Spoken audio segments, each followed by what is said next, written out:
ओम नमो भगवते वासुदेवाय. श्री स्वामी समर्थ. मी Priyanka all content या चॅनलमध्ये मी तुम्हा सर्वांचं मनापासून स्वागत करते. तुमचा आजचा दिवस शुभ जावो. स्वामी महाराज तुमच्या सर्वांच्या सर्व चांगल्या इच्छा पूर्ण करो ही प्रार्थना मी त्यांच्या चरणी करते आणि व्हिडिओला सुरुवात करते. 17 मे वार सोमवारपासून अधिक मास सुरू होणार आहे. या अधिक मासामध्ये काही व्रत केले जातात की जेणेकरून भगवान श्री हरी विष्णू आपल्यावरती प्रसन्न होऊन आपल्या मनोकामना पूर्ण होत असतात. ते व्रत कोणते त्याबद्दलच आज आपण या व्हिडिओमध्ये माहिती पाहणार आहोत. नंबर 1, या महिन्यामध्ये दिवसातून एका वेळेला जेवण करायचं आहे आणि जेवताना तुम्हाला उठायचं नाहीये. नंबर 2, रोज सकाळी आणि संध्याकाळी तुम्हाला देवाजवळ तुपाचा दिवा लावायचा आहे. नंबर 3, हा महिना त्यागाचा महिना मानला जातो. म्हणजे अधिक मासामध्ये दानधर्म करण्याला विशेष महत्त्व आहे.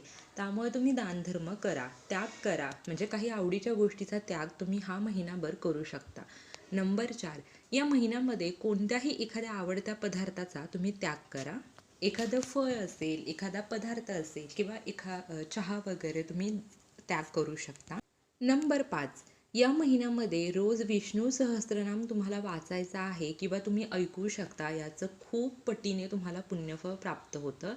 नंबर 6, या महिन्यामध्ये मुलगी आणि जावयाला लक्ष्मीनारायणाचा जोडा मानलं जातं. यामुळे जावयाला तुपात तळलेले 33 अनारसे आणि तुपाचा दिवा तुम्हाला दान करायचा आहे. नंबर 7, अधिक मासामध्ये पुरणाचे दिंडे करतात आणि याला खूप महत्त्व आहे आणि आपले जे नातेवाईक असतात त्यांना आपण भोजनासाठी बोलवत असतो. या दिंड्यांना धोंडे असे देखील म्हटलं जातं. म्हणूनच या महिन्याला धोंड्याचा महिना असंही म्हटलं जातं. नंबर 8, अधिक मासामध्ये होम हवन केल्यास त्याचे फळ आपल्याला अनंत पटीने मिळत असते. बरेचसे जण सत्यनारायण सुद्धा करत असतात. नंबर 9, महिनाभर अखंड तुपाचा दिवा लावला तर लक्ष्मी प्राप्ती होते. लक्ष्मी प्राप्तीसाठी आपण अनेक उपाय करतो. त्यातला हा सर्वात महत्त्वाचा आणि प्रभावी अधिक मासामध्ये करण्याचा उपाय आहे की तुम्ही महिनाभर अखंड तुपाचा दिवा लावला तर लक्ष्मी मातेची तुम्हाला प्राप्ती होते.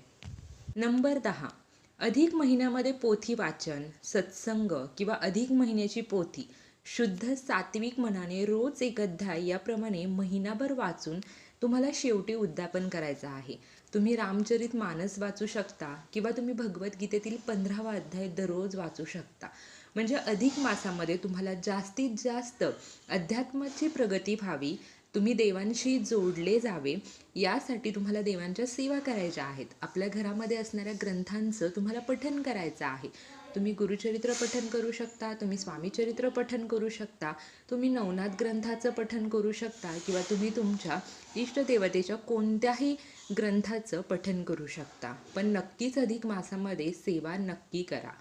इतर महिन्यांपेक्षा, इतर वेळेपेक्षा अधिक मासामध्ये केलेली जी सेवा आहे ती 100% फलित होते आणि लवकरात लवकर त्याचं पुण्यफळ आपल्याला प्राप्त होतं.